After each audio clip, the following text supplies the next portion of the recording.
A bus full of tour-goers travels through the streets of 100 Mile House, stepping off at various historical sites that help to tell the story of how 100 Mile came to be what it is today.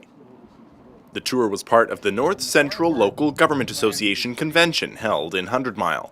Delegates' spouses loaded onto a bus and spent the day touring some of the city's murals, each with a story to tell, like this one, the Emily Carr mural on the front of the Parkside Art Gallery. Our very first mural was actually done by about 7 of our local artists. Ruth Peterson is president of the Mural Society and says the Cariboo Regional District approached them and asked them to host a mural tour during the convention. Peterson jumped at the opportunity to have knowledgeable locals share some of 100 Mile's history. They're trying to give the people on the tour an insight into how 100 Mile House started. It started with Lord Martin Cecil and with the emissaries, and this was just a ranch. It was not a town, and the town developed around that. From a mural at the Legion, highlighting 100 Mile's veterans, so you can see the fence line down here. Right below that fence line is Bridge Creek. To a tour of a historic property. Led by a knowledgeable guide, the visitors were able to take a peek back into 100 Mile's history, something Peterson says sets their town apart from other host cities. They've all immensely enjoyed it. I don't think they go to this event annually in different towns. They haven't done something like this. I think it brought a lot of recognition to 100 Mile House from a small group.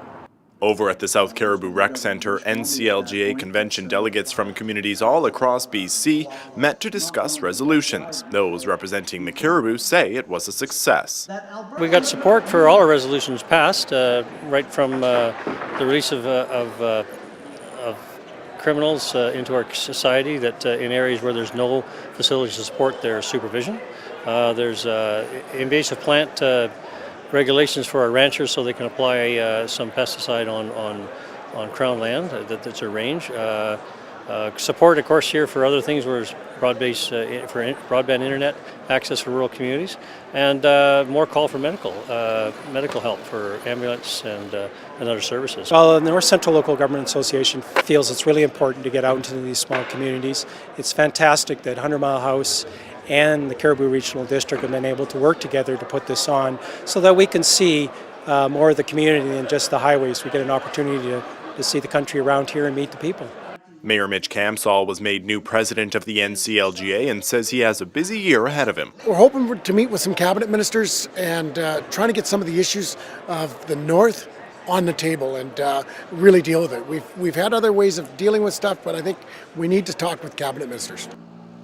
And back outside as the tour wraps up, Peterson says it's not only a matter of enjoying some of the talented artists in the community, but also ensuring that the area's history is preserved and passed on. I think it's critical that we keep the pioneers' memories alive in our community.